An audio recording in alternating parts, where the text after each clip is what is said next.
Hi friends, welcome back to Ela's kitchen and beyond. ഇത് ഞാൻ ഉണ്ടാക്കാൻ പോകുന്നത് വളരെ എളുപ്പം തയ്യാറാക്കാൻ പറ്റുന്ന ഒരു വിഭവമാണ്. എന്താണെന്നോ? തരിക്കഞ്ഞി. ഇത് നമ്മുടെ മുസ്ലിം സഹോദരങ്ങൾ അവരുടെ നോമ്പ് തുറയ്ക്ക് കഴിക്കുന്ന ഒരു വിഭവമാണ്. കാരണം പകലൊന്നും അവർ കഴിക്കത്തില്ലല്ലോ. അപ്പൊ രാത്രിയിൽ അവർ ഭക്ഷണം കഴിക്കുമ്പോഴത്തേനും തുടങ്ങുന്ന ഒരു ഭക്ഷണമാണ് ഈ തരിക്കഞ്ഞി. ഇത് വളരെ ലൈറ്റ് ആയിട്ടുള്ള ഒരു ഫുഡാണ്. അതുകൊണ്ട് തന്നെ നമ്മൾ പകലൊക്കെ നമ്മളൊന്നും കഴിക്കാതിരുന്നതിന് ശേഷം നമ്മൾ കഴിക്കുമ്പോഴത്തേനും വളരെ നല്ലതാണ് നമ്മുടെ വയറിന്. ഇത് നമുക്കൊരു 5 മിനിറ്റ് കൊണ്ട് ഉണ്ടാക്കാൻ സാധിക്കും. വളരെ എളുപ്പമാണ് ഇത് ഉണ്ടാക്കാനായിട്ട്. ഇതിനകത്ത് നമ്മൾ ഉള്ളിയൊക്കെ വറുത്തിടുന്നുണ്ട്. അതുകൊണ്ട് തന്നെ നല്ലൊരു ടേസ്റ്റ് ഉണ്ട് ഇതിന്.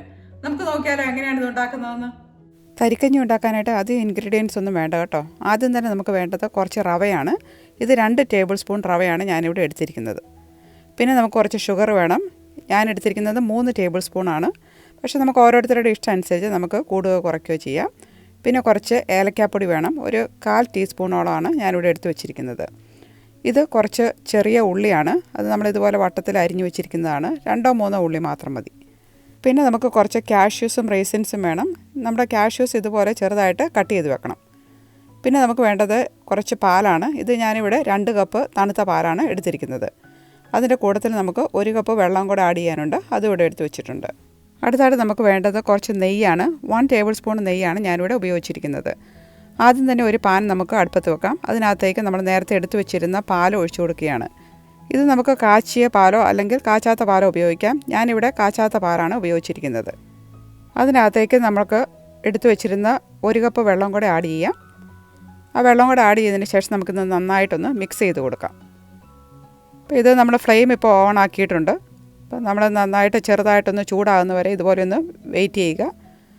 കുറച്ചൊന്ന് ചൂടായി കഴിയുമ്പോൾ അതിനകത്തേക്ക് നമ്മൾ എടുത്ത് വെച്ചിരുന്ന 2 ടേബിൾ സ്പൂൺ റവ ഇട്ട് കൊടുക്കുകയാണ്. ഒത്തിരി റവയുടെ ആവശ്യമില്ല കേട്ടോ, കാരണം ഇത് ഒത്തിരി തിക്കായി പോകും. ഈ ഡ്രിങ്ക് എന്ന് പറയുന്നത് കുറച്ച് തിന്നായിട്ടുള്ളൊരു ഡ്രിങ്കാണ്. അതുകൊണ്ട് വളരെ കുറച്ച് റവ ആഡ് ചെയ്താൽ മാത്രം മതി. അതൊന്ന് മിക്സ് ചെയ്തതിന് ശേഷം നമ്മൾ എടുത്ത് വെച്ചിരുന്ന ഷുഗർ കൂടെ ഇതിന് സമയത്ത് ആഡ് ചെയ്ത് കൊടുക്കാം. നമ്മൾ ഷുഗറോടെ ആഡ് ചെയ്തതിന് ശേഷം നന്നായിട്ടൊന്ന് മിക്സ് ചെയ്ത് കൊടുക്കുക. ഇനി ഇത് കണ്ടിന്യൂസ് ആയിട്ട് നമ്മൾ ഇളക്കണം കേട്ടോ, കാരണം ഇതിനകത്ത് റവ ഇട്ടിട്ടുണ്ടല്ലോ. അപ്പോൾ അത് തിക്കായി പോകും. അതുകൊണ്ട് കണ്ടിന്യൂസ് ആയിട്ട് തന്നെ ഇളക്കണം. ഇനി നമുക്ക് ആ ടേസ്റ്റൊക്കെ ഒന്ന് ബാലൻസ് ചെയ്യാനായിട്ട് ഒരു 1/4 ടീസ്പൂണ് ഉപ്പ് ഇതിനകത്തേക്ക് ആഡ് ചെയ്ത് കൊടുക്കാം. അതോടെ ഇട്ടതിന് ശേഷം നന്നായിട്ടൊന്ന് മിക്സ് ചെയ്യുക. പിന്നെ എടുത്തു വെച്ചിരുന്ന ഏലക്കാപ്പൊടി കൂടി ഈ സമയത്ത് നമുക്ക് അതിനകത്തേക്ക് ആഡ് ചെയ്യാം. അപ്പോൾ അതോടെ ഇട്ടതിന് ശേഷം നമുക്ക് നന്നായിട്ടൊന്ന് മിക്സ് ചെയ്ത് കൊടുക്കുക. അപ്പോൾ ഇതൊന്ന് തിളയ്ക്കുന്നത് വരെ നമ്മളിതൊന്ന് വെയിറ്റ് ചെയ്യണം കേട്ടോ. അപ്പോൾ ഇത് കണ്ടോ, ഇതെല്ലാം നന്നായി തിളച്ച് വന്നിട്ടുണ്ട്. ഇനി ഒരു 5 മിനിറ്റോടെ നമ്മളിത് ഇതുപോലെ തന്നെ ഒന്ന് വേവിച്ചെടുക്കണം. ഇത് കണ്ടോ, ഇത് വളരെ തിന്നായിട്ടുള്ള ഒരു കൺസിസ്റ്റൻസി തന്നെയാണ്. ഒത്തിരി തിക്കാണ്ട ആവശ്യമില്ല. പിന്നെ തണുത്ത് കഴിയുമ്പോൾ കുറച്ചുകൂടെ ഒന്ന് കട്ടിയാവും. അപ്പോൾ ഇതെല്ലാം ഓൾമോസ്റ്റ് ഇവിടെ റെഡി ആയിട്ടുണ്ട്. ഇനി നമുക്ക് ഫ്ലെയിം ഓഫ് ചെയ്യാം.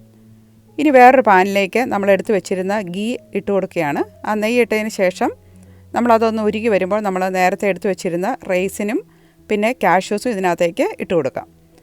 അത് ചെറുതായിട്ട് ഒരു ബ്രൗൺ കളറാകുന്നവരെ ഇതൊന്ന് മൂപ്പിച്ചെടുക്കണം. ലൈറ്റ് ബ്രൗൺ കളറായാൽ മാത്രം മതി കേട്ടോ.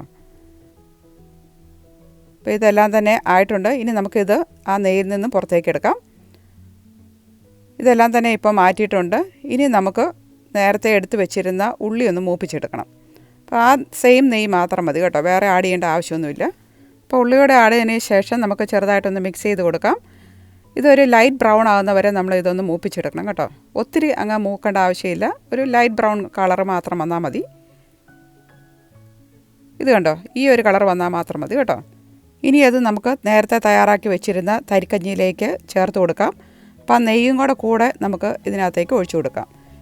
ഇനി നമ്മൾ നേരത്തെ വറുത്ത് വെച്ചിരുന്ന കാഷ്യൂസും റേസിൻസും ഇതിനകത്തേക്ക് ചേർത്ത് കൊടുക്കുന്നുണ്ട്. അതോടെ ചേർത്തതിന് ശേഷം നമുക്ക് നന്നായിട്ടൊന്ന് മിക്സ് ചെയ്തെടുക്കാം. അപ്പോൾ ഇതിനകത്ത് ഞാൻ 3 ടേബിൾ സ്പൂണോളം ഷുഗറാണ് ആഡ് ചെയ്തിരിക്കുന്നത്. അപ്പോൾ നമുക്ക് ഇഷ്ടമുള്ള പോലെ നമുക്ക് ആഡ് ചെയ്യാം കേട്ടോ, ഓരോരുത്തരുടെ ടേസ്റ്റ് അനുസരിച്ച്. ഇനി നമുക്ക് ഇതൊരു സെർവിങ് ഗ്ലാസ്സിനകത്തേക്ക് ട്രാൻസ്ഫർ ചെയ്യാം. ഇത് കണ്ടോ, ഇതാണ് ഇതിൻ്റെ കൺസിസ്റ്റൻസി. നമ്മളിങ്ങനെ കപ്പിൽ നിന്നും കുടിക്കുകയാണ് നേരിട്ട്. ആ ഒരു രീതിയിലാണ് നമ്മളിത് കഴിക്കുന്നത്. അപ്പോൾ ഇതെല്ലാം തന്നെ ഇവിടെ റെഡി ആയിട്ടുണ്ട്. വളരെ നല്ല ഒരു ടേസ്റ്റി ആയിട്ടുള്ള ഒരു ഡിഷ് തന്നെയാണ് കേട്ടോ. അപ്പോൾ നിങ്ങളെല്ലാവരും ഇതൊന്ന് ട്രൈ ചെയ്യണം. ഇതിനകത്ത് ചെറിയ ഉള്ളിയും ഒക്കെ ആഡ് ചെയ്ത് കഴിയുമ്പോഴത്തേനും അതിനൊരു പ്രത്യേക ടേസ്റ്റ് തന്നെയാണ്.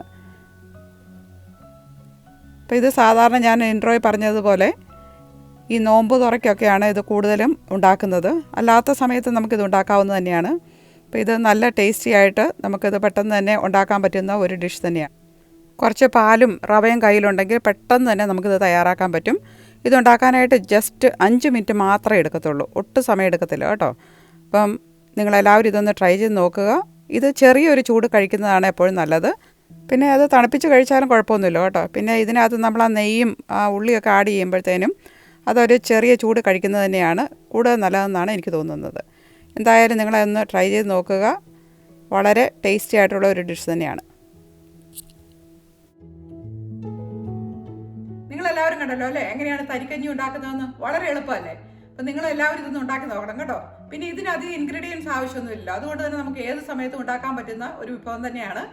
നിങ്ങൾ എന്തായാലും ഇത് ഉണ്ടാക്കി നോക്കിയിട്ട് ഇഷ്ടപ്പെടുന്നുണ്ടെങ്കിൽ നിങ്ങളുടെ ഫ്രണ്ട്സൊക്കെ ആയിട്ട് ഷെയർ ചെയ്യണം കേട്ടോ. അപ്പം വീണ്ടും അടുത്ത ആഴ്ച നമുക്ക് വേറെ വീഡിയോയുമായിട്ട് കാണാം. Stay tune. Bye for now.